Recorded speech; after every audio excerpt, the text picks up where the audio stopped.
Salve Maria!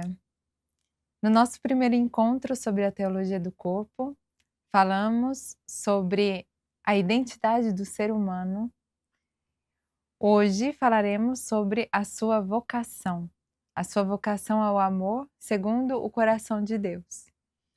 Antes de iniciarmos o nosso tema de hoje, gostaria de puxar um recapitular, colocando alguns pontos que podem ser importantes.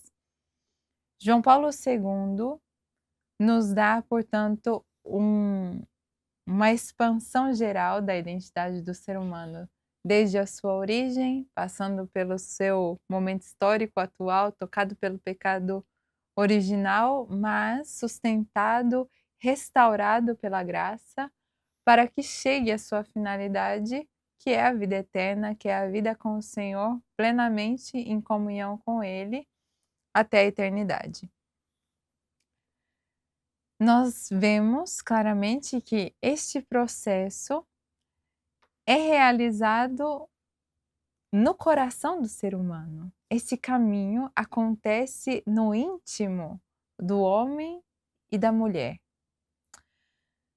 Nós vemos, portanto, que João Paulo II mostra e deseja, sim, explicitamente, através de suas catequeses, mostrar qual é a identidade de Deus também para conosco.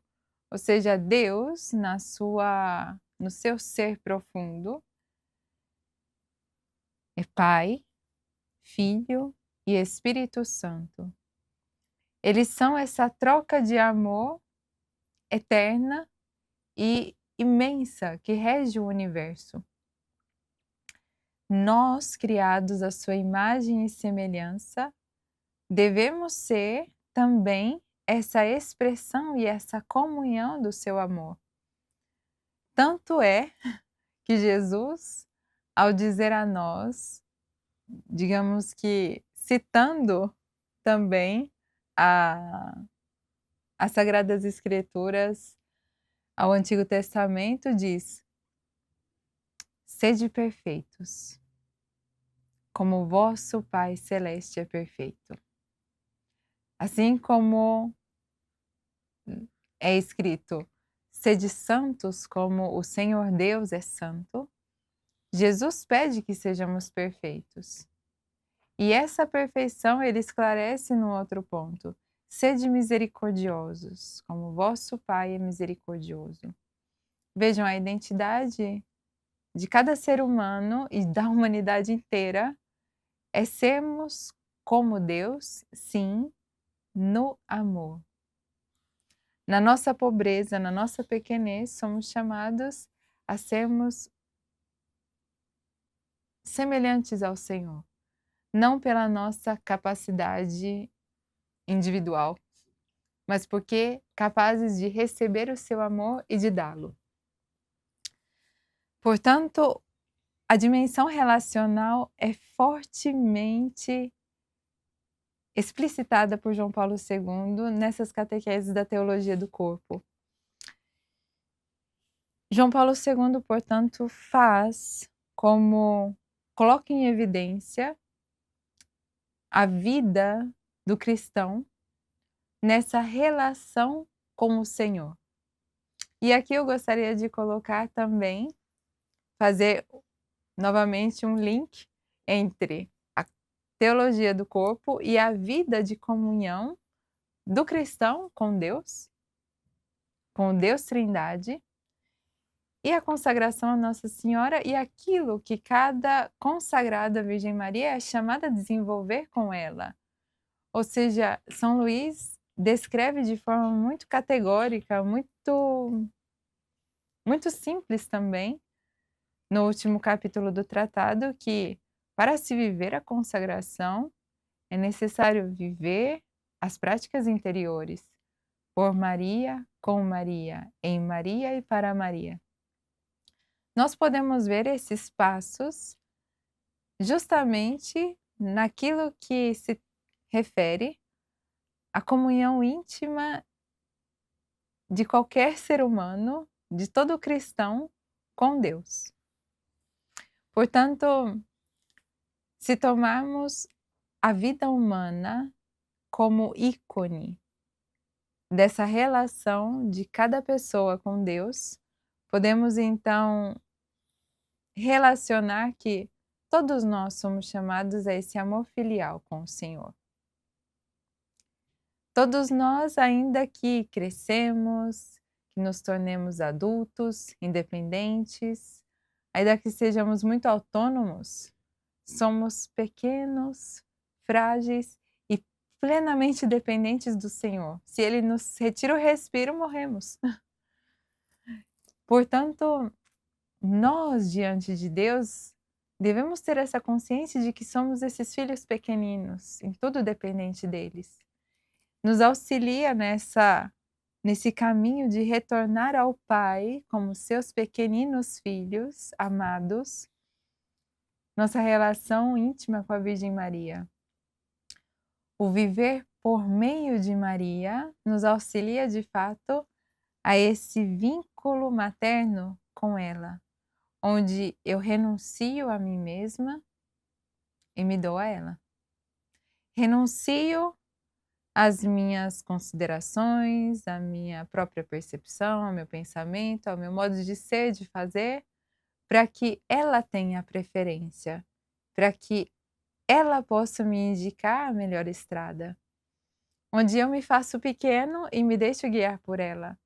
São Luís diz que todo consagrado a Maria deve renunciar ao próprio Espírito e se abandonar ao Espírito de Maria, que não é outro que o Espírito Santo de Deus. Portanto, todo aquele que vive esta prática interior,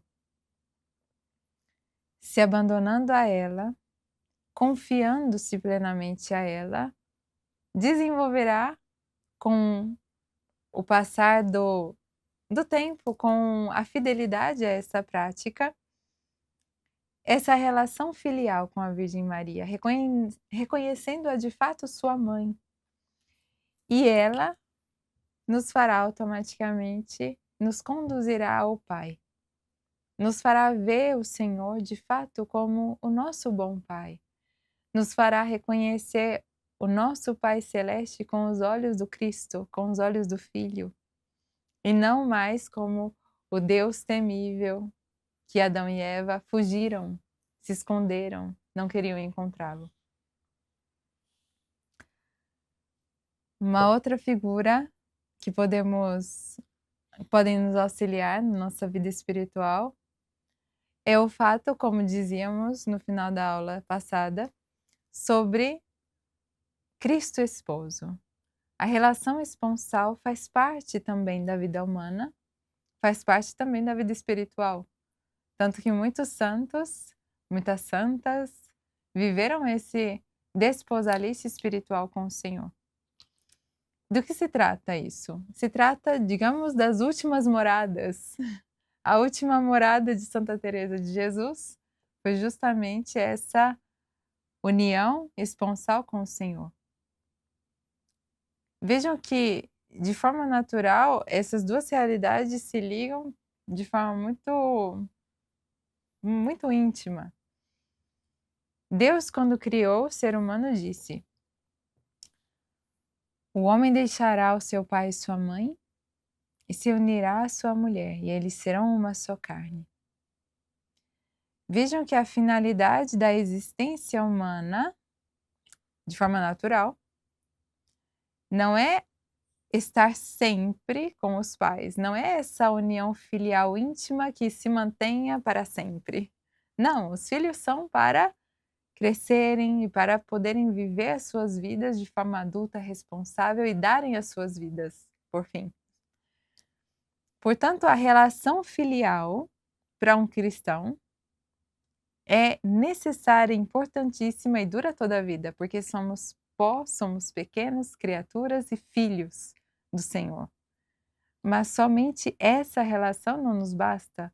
Nós devemos tender a essa outra relação, que é a relação esponsal.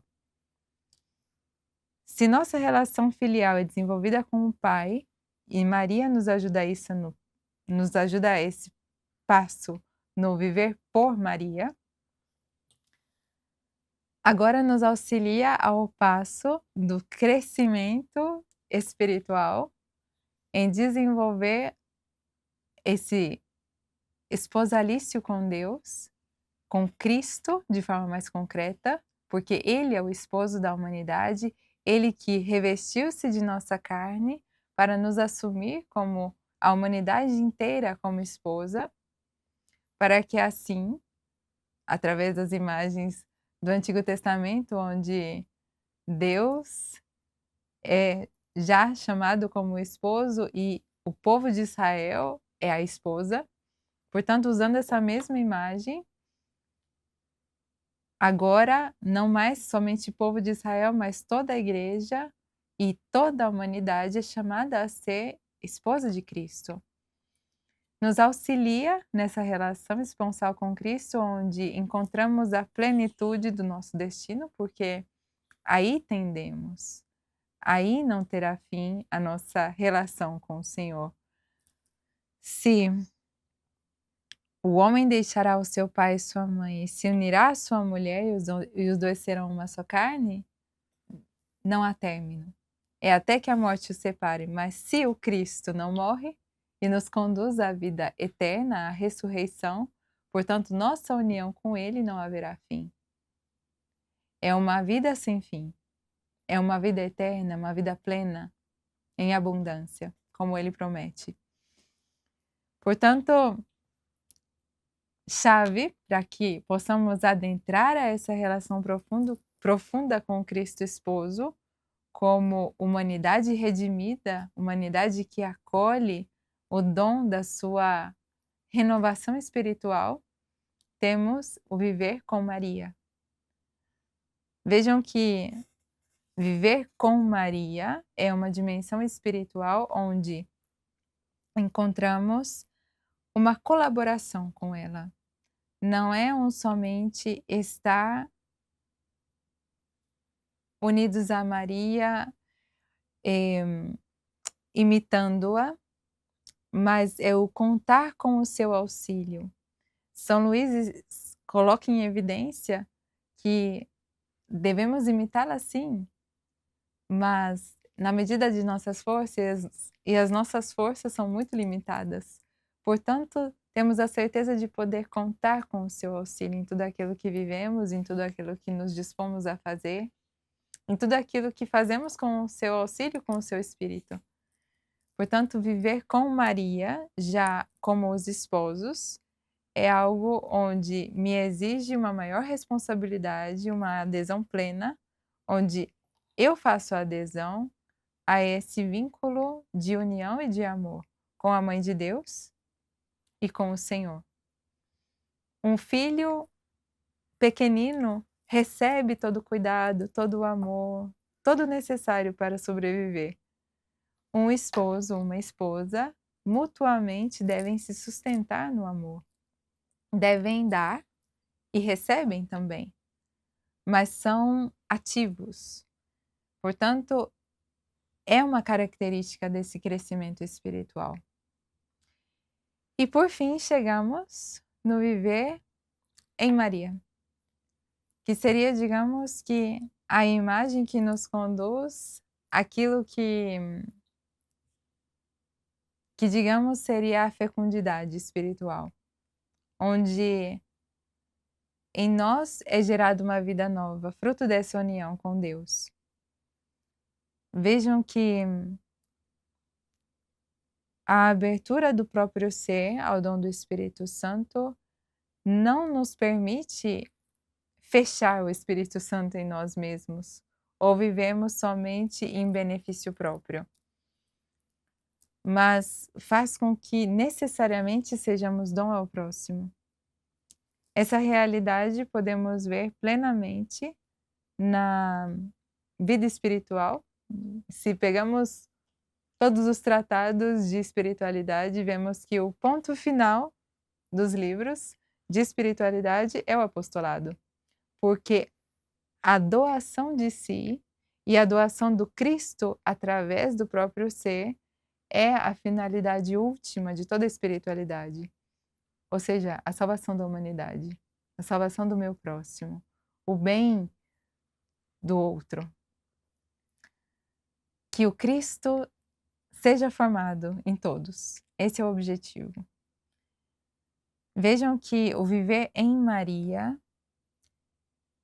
se expressa em dar de tal forma, cada vez mais, abertura à nossa mãe, de forma que ela possa ter sempre mais influência sobre nós, de forma que não encontre resistência no nosso interior, no nosso pensar, no nosso considerar, no nosso agir. Onde ela encontra sempre mais espaço para tudo fazer, tudo realizar conosco e em nós. Dali, Nossa Senhora realmente pode dar a si mesma, dar o seu Espírito, que é o Espírito Santo de Deus, e por isso dar ao outro a vida do seu Filho, a vida do Cristo, que é o Espírito Santo. Então aqui deixo uma imagem, um paralelo entre a vida humana, muito expressa e comentada por João Paulo II na sua Teologia do Corpo, e a espiritualidade mariana naquilo que é a sua prática mais importante, que são as práticas interiores, que deve ser uma constante na vida de todo consagrado. Damos seguimento, portanto, aos 3 últimos ciclos, onde João Paulo II fala sobre a vocação da humanidade ao amor. Existe uma forma de respondermos a tanto amor que recebemos. Temos a nossa identidade, portanto, de filhos de Deus, e agora devemos caminhar e viver para essa meta, de sermos e de deixarmos que o Espírito Santo cumpra em nós essa obra já iniciada. Portanto, a vocação, ela entra na história de cada ser humano como um meio onde Deus já viu que será um meio excelente pelo qual aquela pessoa conseguirá viver esse caminho de encontro com o Senhor e de doação de si mesma para que seja um canal do próximo ao encontro com o Senhor. E São João Paulo II nos apresenta 3 vocações. Aqui temos uma primeira vocação, que é a celibatária pelo reino de Deus, a segunda vocação, que é o matrimônio, e a terceira vocação, que é o dom dos filhos. O dom dos filhos, nós veremos, algumas pessoas podem pensar, é inerente à vida matrimonial, mas sim, é inerente também à vida celibatária pelo reino de Deus, porque ambas as vocações, matrimonial e celibatária, são fecundas. São vocações esponsais e são vocações fecundas.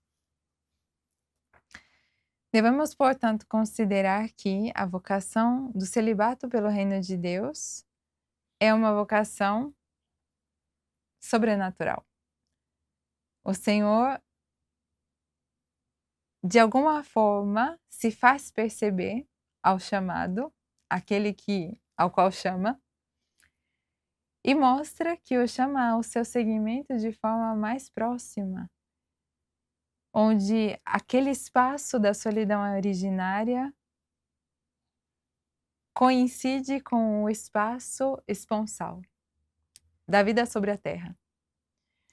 Vejam que esse é um ponto fundamental para que uma pessoa que é chamada à vocação celibatária consiga compreender e fazer um bom discernimento vocacional. No céu, todos seremos unidos a Cristo nesse esposalício celeste, nas núpcias do Cordeiro. Portanto, todos os que vivem o celibato pelo reino de Deus são como que profetas, sinalizam à humanidade inteira a finalidade última de toda a humanidade, enquanto que os esposos, especialmente os esposos cristãos, mostram à humanidade inteira essa união, união no amor, união na doação, união até o sacrifício de ambos os esposos pelo bem, pela vida dos filhos e dos demais, que é uma realidade que todos os celibatários vivem intimamente com Cristo em favor de toda a humanidade.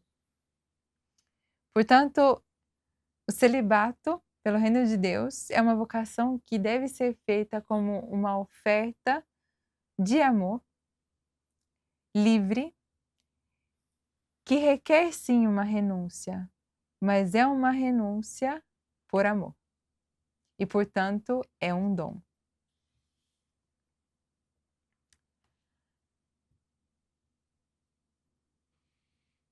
É uma graça, é um dom sobrenatural, como eu dizia, e é algo místico, onde, como Jesus disse, aqueles que puderem compreender, compreendam. Portanto, não é algo explícito a todos, nem compreensível a todos. A vocação à família, por outro lado, já é uma vocação, digamos que natural. Com a criação, o Senhor mesmo estabelece o matrimônio. O homem deixará o seu pai e sua mãe, se unirá à sua mulher, e os dois serão uma só carne. E após esse primeiro mandato, o segundo: crescei-vos e multiplicai-vos. Papa Francisco afirma que a família é o motor da história. Portanto, a necessidade de compreender que a vida esponsal, ela deve ser direcionada necessariamente ao desejo e à concretização de uma família. De outra forma, corre-se gravemente o risco de se deixar instrumentalizar pela mentalidade hedonista dos nossos tempos, onde se busca somente a si mesmo, o próprio prazer, egoisticamente o próprio conforto, o próprio bem-estar e a própria felicidade. E não se vê o outro e nem a finalidade ao qual eu busco o outro. O matrimônio, portanto, diz João Paulo II, e como havíamos já comentado, chama esse sacramento de primordial, porque foi o primeiro que que Deus instituiu no Gênesis. É chamado também sacramento de redenção, porque ele restaura a unidade da humanidade, nesse vínculo íntimo e profundo, onde um homem e uma mulher se unem em uma única vida, se doam mutuamente e doam vida ao mundo, com os filhos, concretamente, mas também com uma vida doada em prol, em benefício de muitos. De fato, se lemos as cartas de São Paulo, vemos como ele retorna ao discurso esponsal em alguns pontos. E São Paulo evidencia em Efésios 5 a importância de olhar o matrimônio à luz do mistério da Igreja e vice-versa, como o matrimônio ilumina o mistério da Igreja. Portanto, aqui, essas imagens usadas no Antigo Testamento como Deus sendo o esposo e o povo de Israel, a esposa, retornam em Cristo como esposo da humanidade e todos os seres humanos e a Igreja, especialmente, como a esposa. Então, São Paulo diz: É necessário que todos os homens, que os maridos amem suas esposas como Cristo amou a igreja e deu a sua vida por ela. Por outro lado, São Paulo pede que as esposas sejam submissas aos seus maridos. Vejam que a submissão ao qual São Paulo pede não é machismo, que muitas vezes é visto hoje em dia com uma certa rebeldia, com um certo desgosto essa afirmação de São Paulo.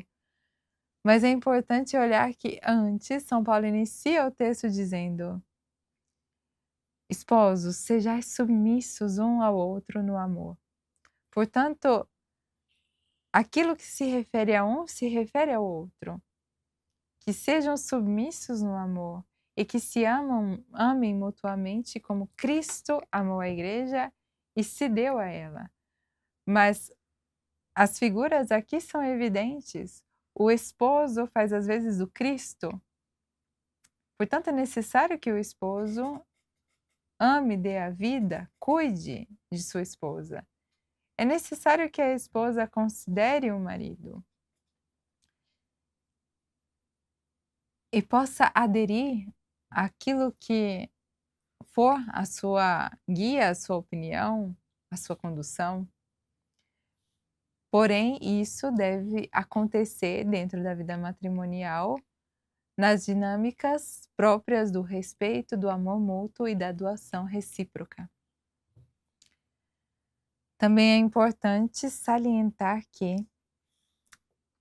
o matrimônio é um ícone do mistério de Deus. Portanto, São Paulo evidencia também isso. Se Deus é esta comunhão de amor, o matrimônio de alguma forma traz uma imagem. Mas atenção, um ícone está a anos-luz de distância da realidade propriamente dita. Não podemos considerar que um ícone seja a realidade em si. Um ícone é uma figura, uma pálida imagem daquilo que é a realidade. Com todos os seus limites, portanto, o ícone me lembra daquela realidade sublime que me ultrapassa. Nisso é importante considerar a realidade do matrimônio com aquilo que ele revela, que é o amor de Deus. Também vemos que, portanto, o casamento, o matrimônio, qual é o contexto onde de fato se torna revelação do amor de Deus à humanidade?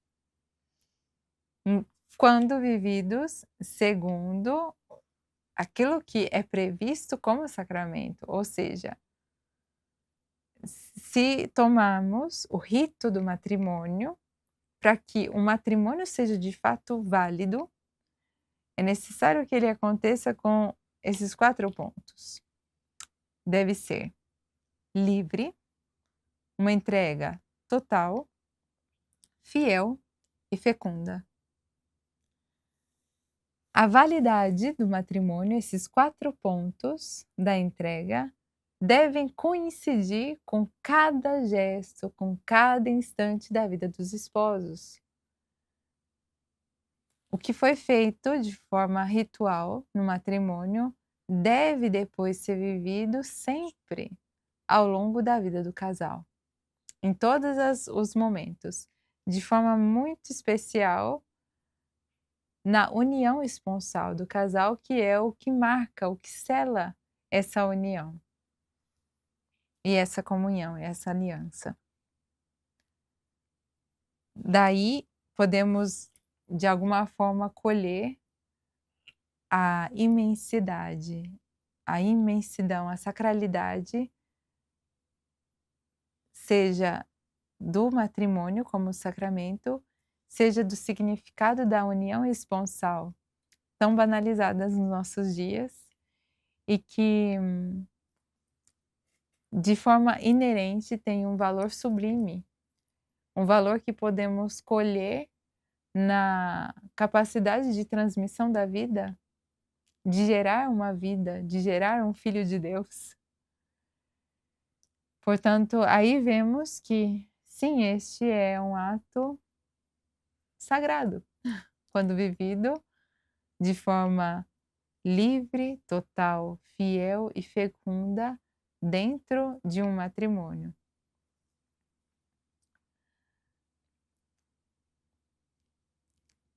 Aí também podemos ver, compreender a importância da reciprocidade do casal, ou seja, a mulher, com todas as suas características psicológicas, físicas, sociais, e o homem também, com cada uma dessas características, são capazes de construir um ambiente novo, uma casa, construir um plano de vida, levar a cabo esse plano, são capazes de dar vida aos filhos, de educá-los, de transformá-los em adultos, capazes eles também de darem a vida. Portanto, esse tipo de visão sobre a família é essencial para que possamos redimensionar todas as propostas de ideologia que dizem que todas as uniões, desde que tenham um sentimento verdadeiro, um sentimento autêntico, algo bom a se ofertar, são válidas. Não, não necessariamente. É necessário essa reciprocidade, é necessária essa capacidade de doação da própria vida, e daí nós vemos também que o fruto dessa submissão à vontade de Deus, aquilo que já é determinado por Deus, traz a nós, seres humanos, à humanidade, fora das próprias pretensões de sermos deuses, traz a nós, reconhecendo a nossa pobreza, o nosso limite, a felicidade. Vejam que quando reconhecemos nossa identidade de filhos de Deus, de homem ou de mulher, na sua própria identidade, e buscamos abraçar com a nossa pobreza, a nossa fraqueza, tudo aquilo que temos e somos, e darmos a Deus, Ele mesmo faz em nós um caminho de restauração que nos torna felizes e que nos torna capazes de sermos dom para a vida do outro. Vejam, o caminho da felicidade não é uma busca incessante pela satisfação própria, mas é sim um tornar-se dom ao outro, onde eu posso ser canal do Espírito Santo de Deus na vida do meu próximo. E o meu próximo, muitas vezes, é quem está mais próximo a mim. É o meu familiar, o esposo, a esposa, os filhos. E assim, depois todas as outras pessoas com as quais vivemos, os amigos, os colegas de trabalho, de escola e assim por diante.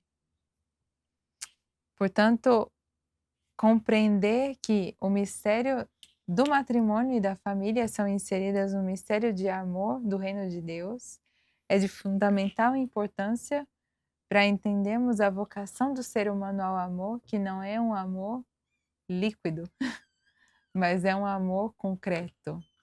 É um amor que se fez carne e deu a vida por nós, que nos redimiu das distorções do pecado e nos redimensionou, nos redirecionou ao encontro com o amor de Deus, com o amor do Pai, e nos uniu a Ele. Mas prerrogativa para que consigamos ler, compreender, ouvir esse chamado de Deus, seja a vocação celibatária, seja a vocação esponsal no matrimônio, é necessário essa prerrogativa que se chama castidade. Uma vida casta é pré-requisito de todo cristão. Tanto que São Paulo, nas suas cartas, nós vemos que tem uma estrutura que se repete. Observamos que iniciam-se sempre, ou na maioria das vezes, as cartas de São Paulo com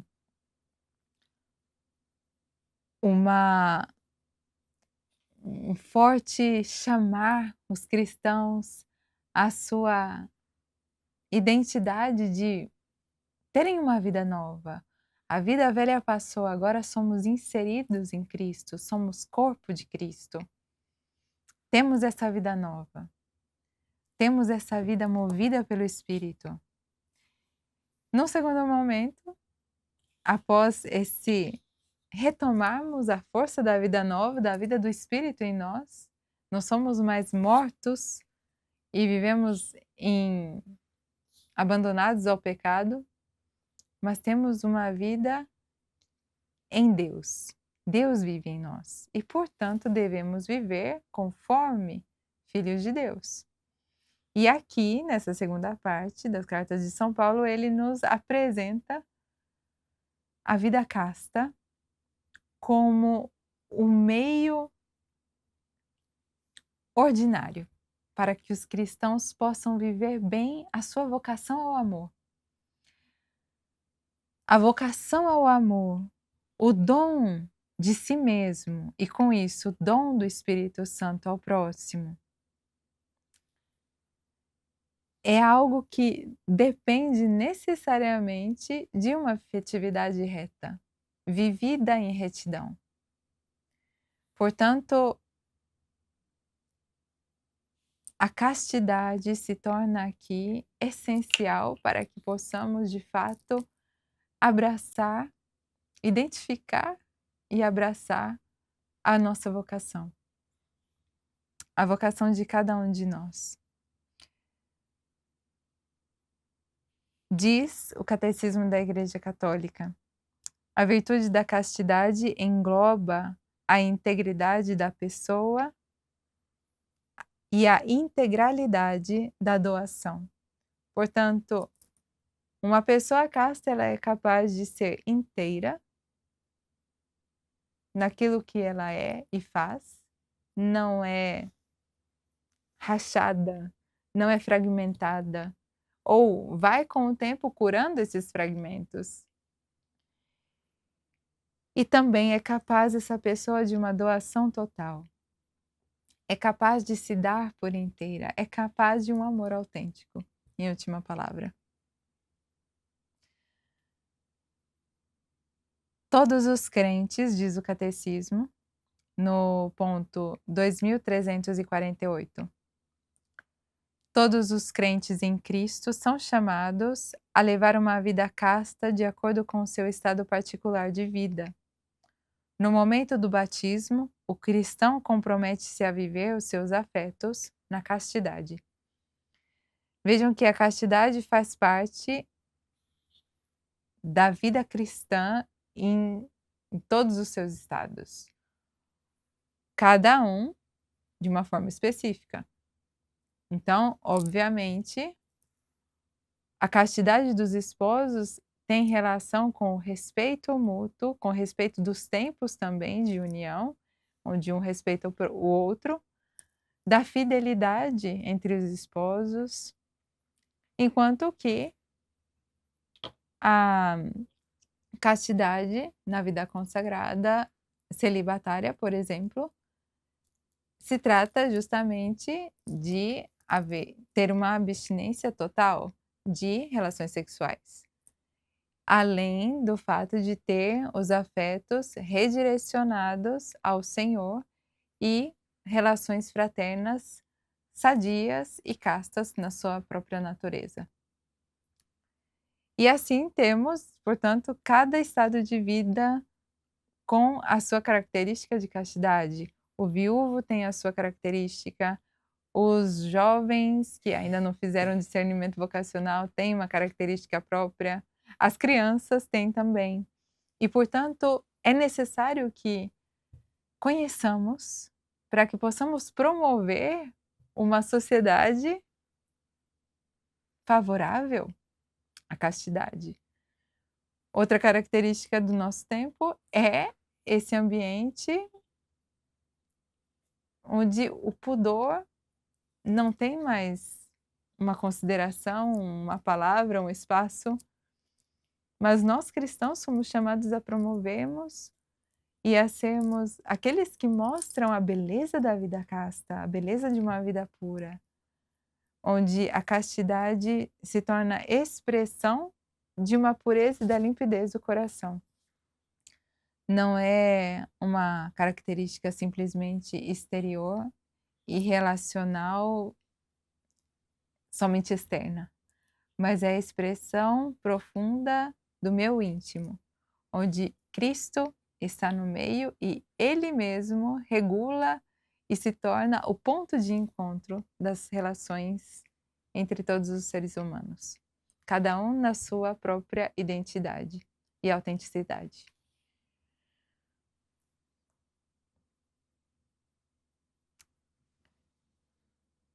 Diz Santo Agostinho que a castidade é a liberdade.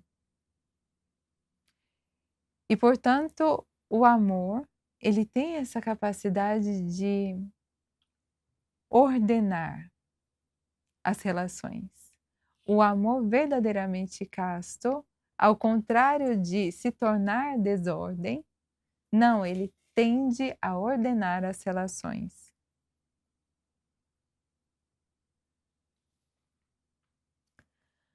Aplicando, portanto, a diversas relações, ainda no contexto da vida esponsal, nós podemos ver que o casal ele é chamado a viver uma união casta.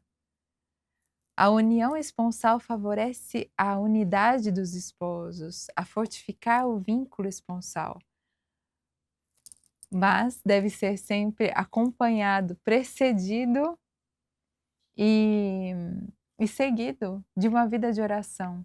O casal não pode somente viver sob o mesmo teto, terem as mesmas dinâmicas de vida, unirem-se em matrimônio e unirem-se na carne, mas também é necessário que um casal viva uma vida de oração juntos. Levem toda a sua família também a uma vida de oração. Mas necessariamente os esposos devem ter momentos de oração somente deles, para que possam sustentar essa vida de doação mútua no amor e de castidade, de pureza profunda do coração. E assim desenvolverem nessa união com Deus.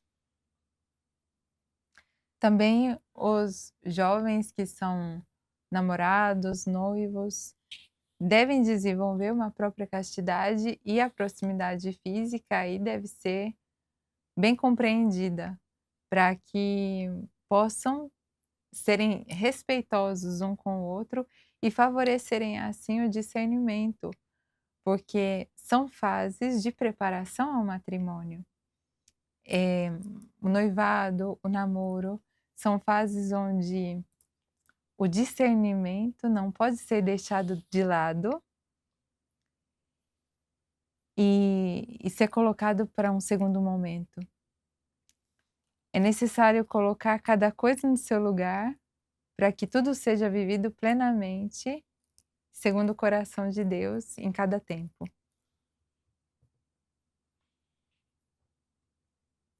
Dessa forma são evitadas muitas ofensas à castidade, muitos pecados que distorcem e ofuscam o coração do ser humano, a sua vocação última, ao amor e à santidade, para que possam de fato ser, cada ser humano, expressão do amor de Deus ao seu próximo.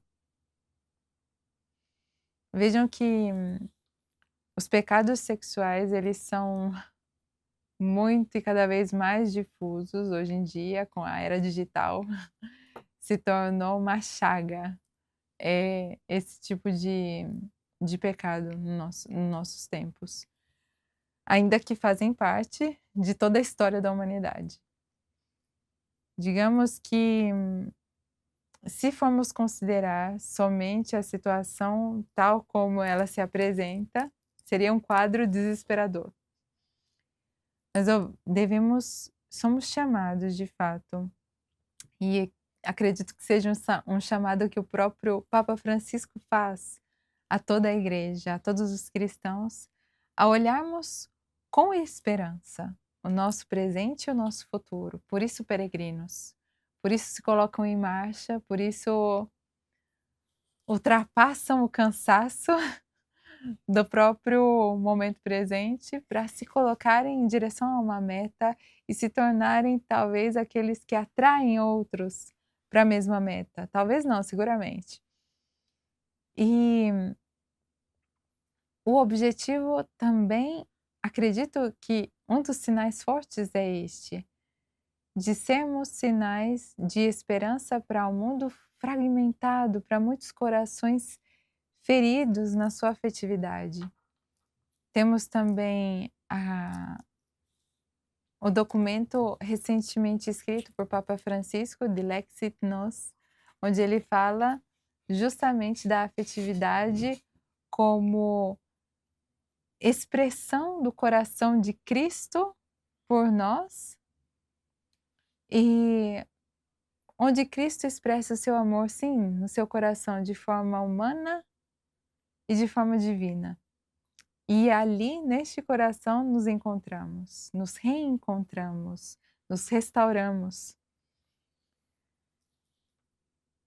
É justamente no coração de Cristo, por meio do coração imaculado de Maria, que somos chamados a deixar que o Espírito Santo reintegre todos os nossos fragmentos, todos os pedaços que foram quebrados após tantos pecados que tocam o íntimo do nosso corpo, do nosso ser, da nossa alma, para que sejamos restaurados pela sua ação santificadora, a sua ação que não nos quer julgar ou condenar, mas quer que aproveitemos o nosso tempo presente para que seja possível de fato um encontro com o Senhor, uma restauração do nosso ser. Portanto, se vemos que em nossa vida existem muitos pecados, né, caracterizados por essa vida afetiva, muitas vezes desregrada, ou pecados relacionados à nossa afetividade destruída, né, caracterizada pelos nossos tempos, que possamos não somente ter um coração sofrido, quebrado e deprimido, mas que possamos olhar com o auxílio de Maria para a face misericordiosa do Senhor, que nos chama a si, que possamos retornar a Ele com coragem na confissão, que possamos nos repropor um caminho segundo o seu coração, que possamos buscar os auxílios necessários para isso na vida de oração, na direção espiritual, que a Igreja nos dispõe e que onde possamos beber dessa fonte de água viva que nos faz homens e mulheres novos segundo o coração de Deus.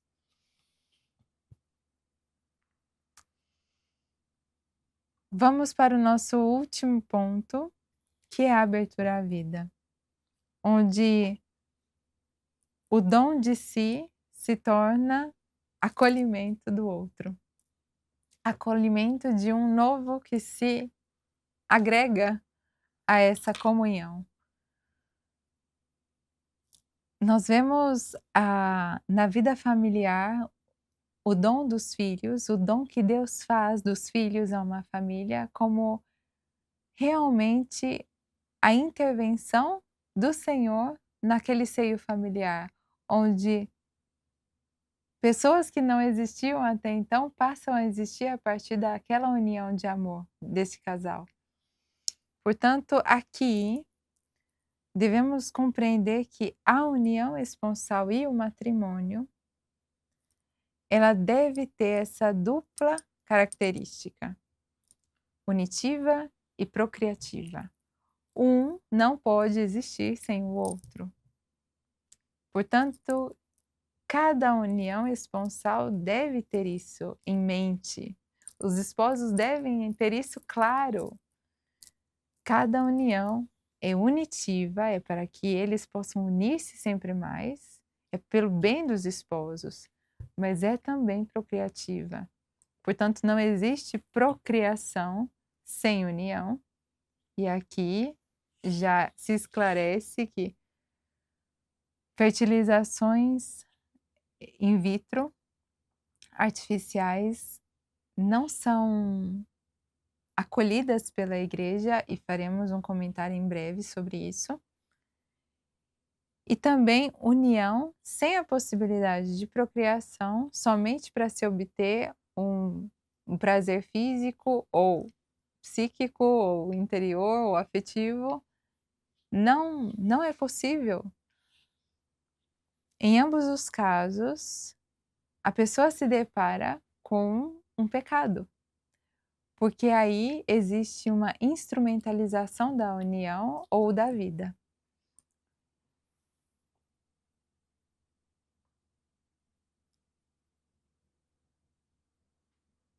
Se nós olhamos os métodos anticoncepcionais, que são muitos, né? Dentre eles temos a pílula do dia seguinte e o DIU, que são altamente abortivos.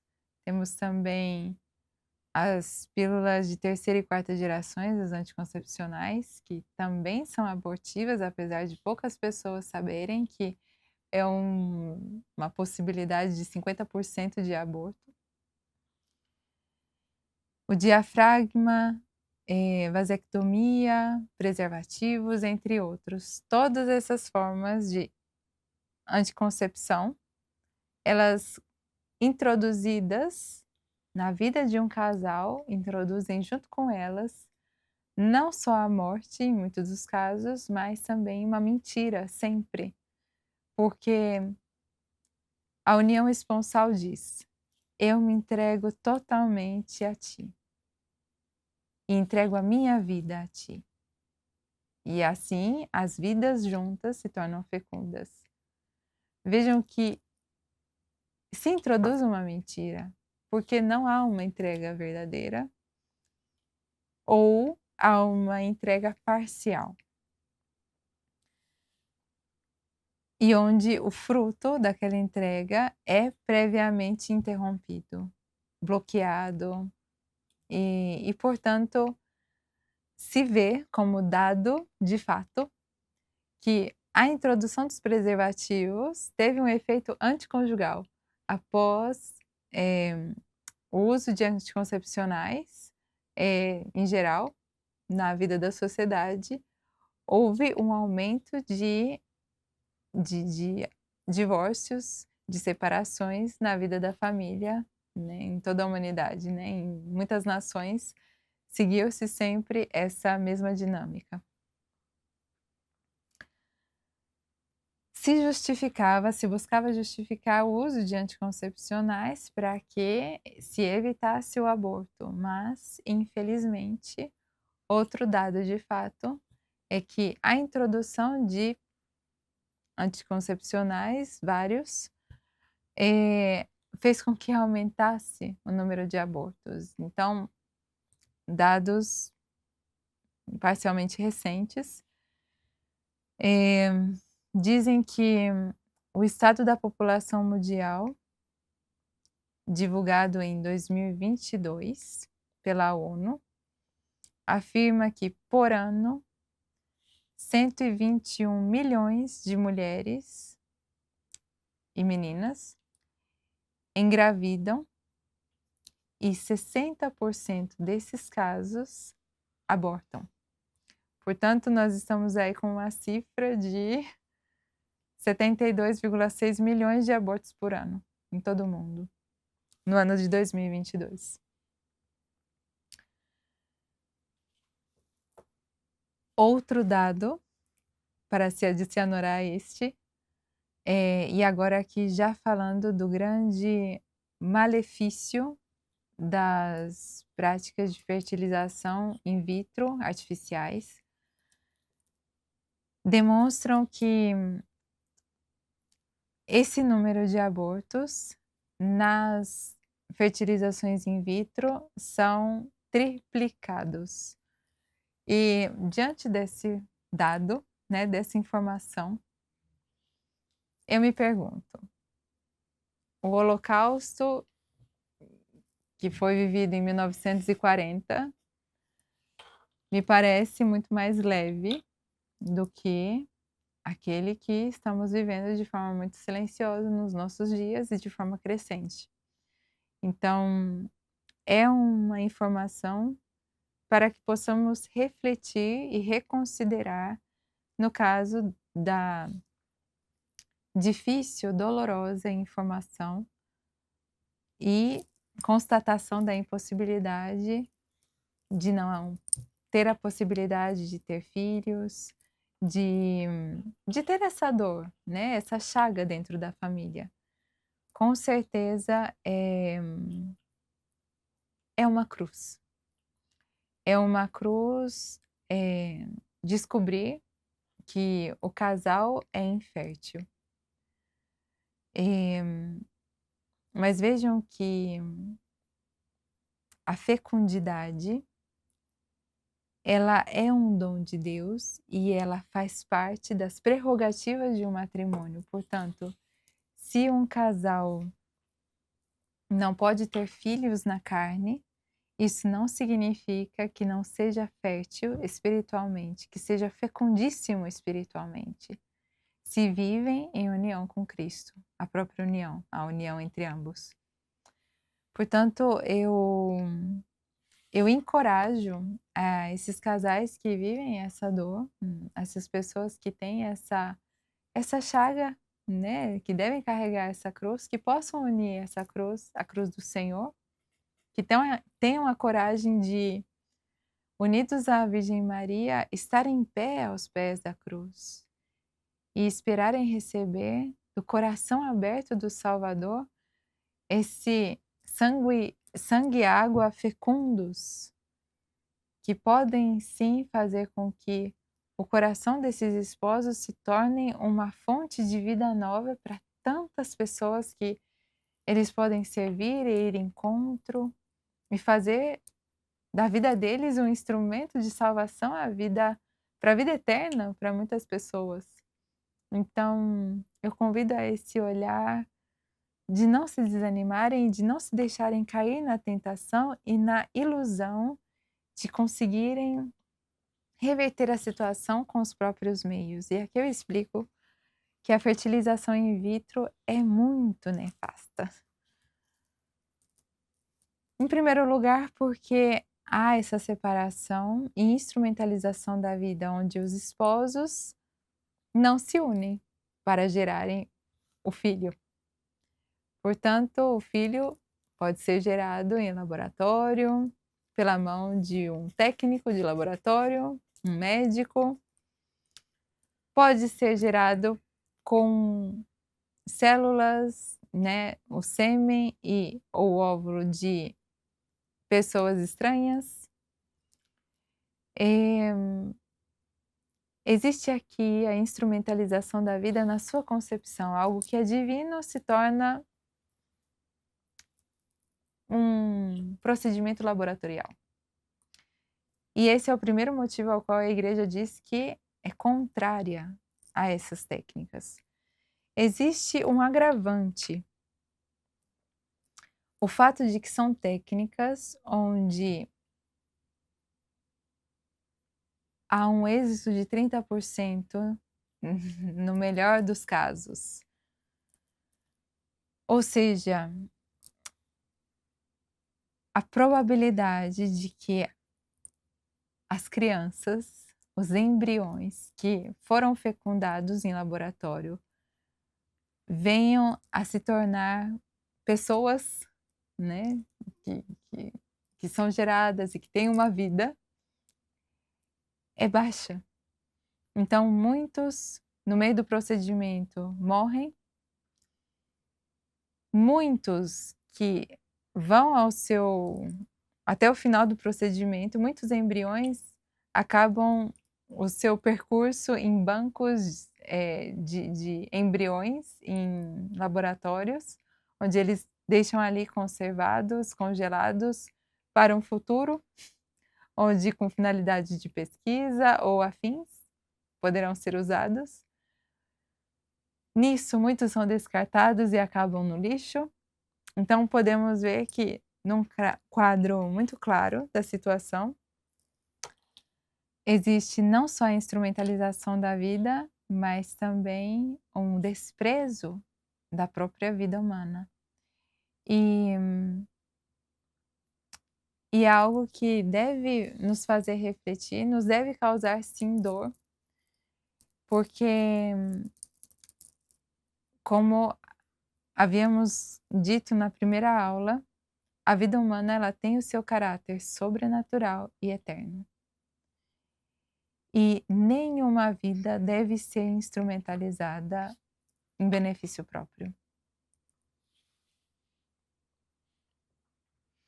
Enfim, esses são os motivos pelos quais, portanto, a Igreja não aprova as técnicas de fertilização in vitro artificiais. O que a Igreja convida aos casais, portanto? A chamada paternidade responsável. Ou seja, não existe um número de filhos que a Igreja diga, este é o número por casal. Como o catecismo descreve paternidade responsável? Caso o casal ou a família não disponha das condições físicas, econômicas, psicológicas e sociais necessárias ao crescimento e desenvolvimento tranquilo de um novo indivíduo, o casal deve tomar a decisão de adiar, ainda que indefinidamente, um novo nascimento. Vejam, isso daí recorre à retidão, à clareza e à união com Deus desse casal. Porque eles estão com Deus, fazendo discernimento de quantos filhos de Deus serão daquela família. O casal deve compreender que eles não são os únicos pais daquela criança. O Senhor, o Pai também é. É o Pai quem dá a vida, é o Pai quem dá em dom os filhos àquela família. Portanto, os casais são chamados a terem uma grande responsabilidade na decisão dos filhos que virão. Diz São João Paulo II nas catequeses da Teologia do Corpo. Na geração da vida, os cônjuges realizam uma das dimensões mais elevadas da sua vocação. Precisamente por isso, são obrigados a ter uma atitude extremamente responsável. Devem deixar-se inspirar não pelo egoísmo ou pela frivolidade, mas por uma generosidade prudente e consciente. Aqui, então, vemos como um meio que favoreceu muito, desde a Humanae Vitae até os dias de hoje, digamos que houveram muitas pesquisas que buscaram auxiliar na realização dessa paternidade responsável. Então, justamente a pedido de um sacerdote, que um casal chamado John e Evelyn Billings desenvolveram uma técnica muito conhecida chamada método Billings para a regulação da fertilidade de modo natural, onde o casal consegue perceber os tempos férteis e não férteis do casal. É interessante afirmar que eles estavam de tal forma em comunhão com a igreja e fazendo todo esse processo de pesquisa, de descobertas a favor da igreja, que São Paulo VI disse ao casal Billings, quando os encontrou: gostaria de agradecer-vos. Conheço o vosso trabalho e quero agradecer-vos pelo que fazem. Ofereço-vos também os agradecimentos de nosso Senhor Jesus Cristo. Então, um detalhe, né, eh eh, muito considerável para ver como era um casal de fato muito em comunhão com a igreja, prestando um serviço à humanidade. Estudos muito recentes, eu tomei um de 2021, onde diz a determinada frase: "Método Billings trata-se de um método natural, embasado em mais de 50 anos de pesquisa. Sua chave de leitura é o muco cervical, confiável indicador da fertilidade, e sua eficácia está entre 97 e 99%, comparável aos métodos mais eficazes." Portanto, aqui eu faço questão, né, de falar isso, não para que se entenda o método Billings ou outros métodos naturais como um anticoncepcional natural, não é esse o objetivo. Como vimos, somos chamados, né, todos os cristãos, os esposos cristãos, à paternidade responsável, à abertura à vida. Mas, no caso da necessidade do exercício dessa adiação da vinda de adiar a vinda dos filhos, de forma justa e coerente com a situação da família, então é muito confiável, é muito eficaz. Muitos dizem que essas são técnicas que não funcionam, que não são eficazes e, portanto, não se pode aderir a elas, por isso, por este motivo. Então aqui uma pesquisa recente para dizer que não. Eh, Portanto, é um método de muito confiável e que auxilia nas necessidades de preservação dos alicerces da família. Não só o método Billings, mas outros como Naprotechnology, eh, são também muito conhecidos aqui, no Brasil. Temos vários profissionais que pela internet também, eh, colocam o seu serviço à disponibilidade do auxílio de muitos casais. Bom, tudo isso para dizermos como nosso mundo fala de uma revolução, né, fala de uma mudança dos tempos, uma revolução digital, uma revolução de mentalidade, uma revolução do próprio perceber-se ser humano.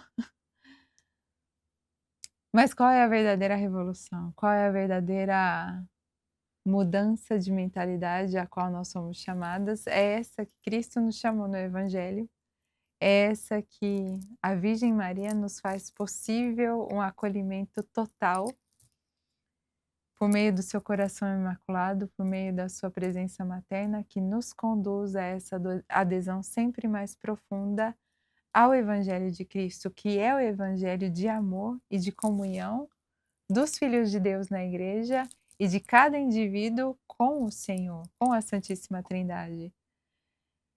É claro, não esquecendo que essa comunhão de amor, ela passa pela cruz, necessariamente, mas isso não torna o amor menos, torna ele sim pleno, torna ele total. Que possamos, portanto, viver a nossa vocação, e a nossa vocação não só como estado de vida, mas especialmente como direcionamento a Deus, a nossa vocação última, a santidade, realmente com essa adesão sempre maior ao amor de Deus, de forma livre, total, fiel e fecunda, aberta a dar a vida, a sermos de fato a luz de Cristo também a todos aqueles que precisarem da nossa palavra, da nossa presença. Então, que possamos ser, através de Maria, com ela e nela, presença de Cristo na vida de muitos. Salve Maria!